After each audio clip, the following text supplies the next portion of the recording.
You're driving through the woods and your phone starts ringing. What do you do, A? Ignore it and hope it stops? B. Pull over to the side of the road and answer it. C. Speed up and try to get away from whatever's out there in the woods watching you. Or D. All of the above, because you're really scared.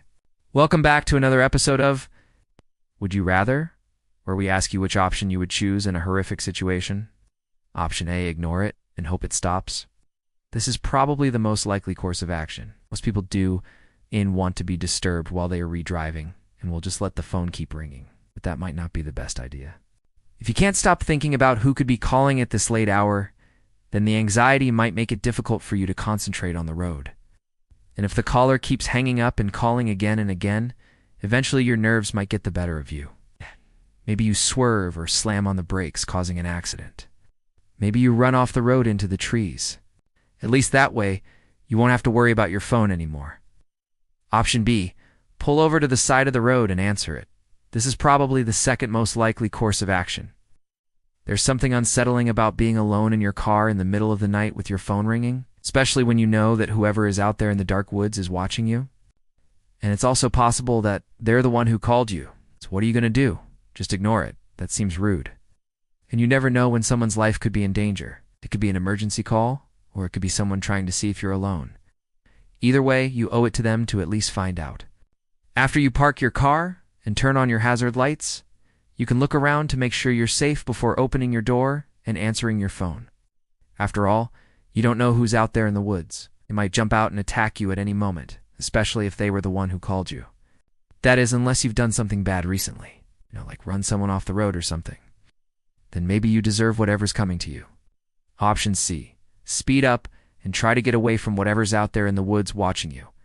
When fear takes hold of you, your instincts tell you to run, to get as far away from danger as possible. Speeding up is probably the most dangerous option. Other than running off the road into a tree or a ditch, you're more likely to cause an accident by swerving in and out of your lane or slamming into the car in front of you. Not only that, but speeding in a panic is much more likely to attract the attention of whatever is in those woods. Like if this is some sort of forest creature, speeding away from it is like shining a spotlight right on your prey. Whatever is out there in the dark will be able to see you clearly now, and if it wants to chase you down and kill you, then that's exactly what it'll do. So if you're going to answer your phone, you may as well pull over and do it quickly. That way you minimize the amount of time you re-expose to whatever is out there in the woods. Or option D, all of the above, because you're really scared. If you're very frightened, you could do all of these things, and that would definitely lead to disaster.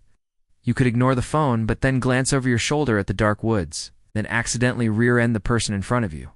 Or you could decide to answer the phone, but in your panic, you could speed up so you can answer it faster.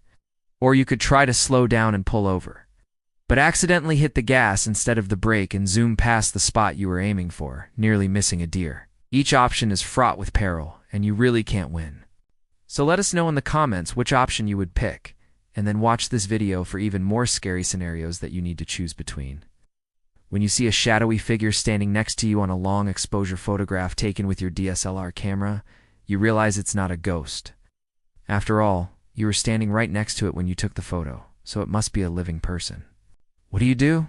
Try to remember everything about them so you can report it to the police? B. Delete the photo and pretend it never happened. C.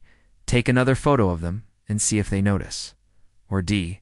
Start talking to them and see if they talk back. When you think you're being followed home by a stalker, what do? A. Go inside and lock the door. B. Call the police and report it. C. Go somewhere else instead. Or D. Wait until you get home and then call the police. If a killer is hiding in your closet and you need to open it to get something out, what do?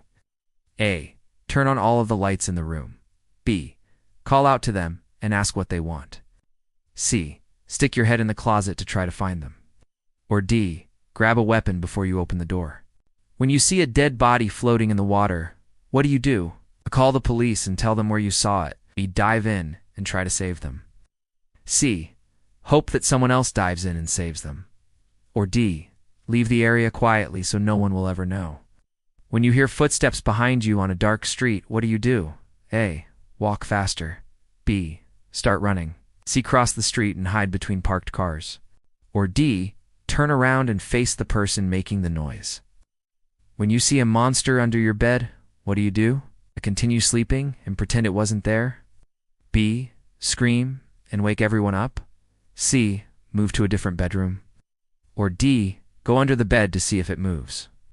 When you see a stranger in your bedroom window, what do? Call the police. B. Peek out the window to see what they're doing. C. Hide behind the curtains. Or D. Make yourself invisible by huddling in the corner. Let us know in the comments which option you would pick in each scenario. And then if you still haven't had enough, check out this other video, where we ask you which option you would choose in a horrific situation. Thanks for watching, and we'll see you next time.